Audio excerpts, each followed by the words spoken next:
Itong kamatis, fresh na fresh. Galing sa farm, marami siya. So, ginawa dito para hindi masira. Kinlagay siya sa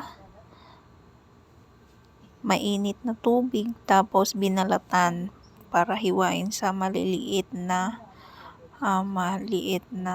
paghiwa. Tapos, ganyan siya.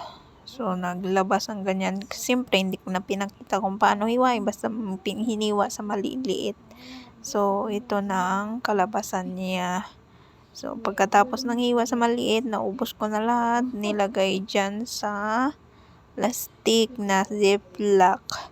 So, pagkatapos nilagay dyan, ito na ang natitira. So, marami yan. Ako lang mag-isa naghiwa yan para yun ang gagawin nyo sa mga kamatis na marami. Ilagay nyo sa freezer para hindi siya masira. Kasi kung hindi mo siya iganyan, masisira.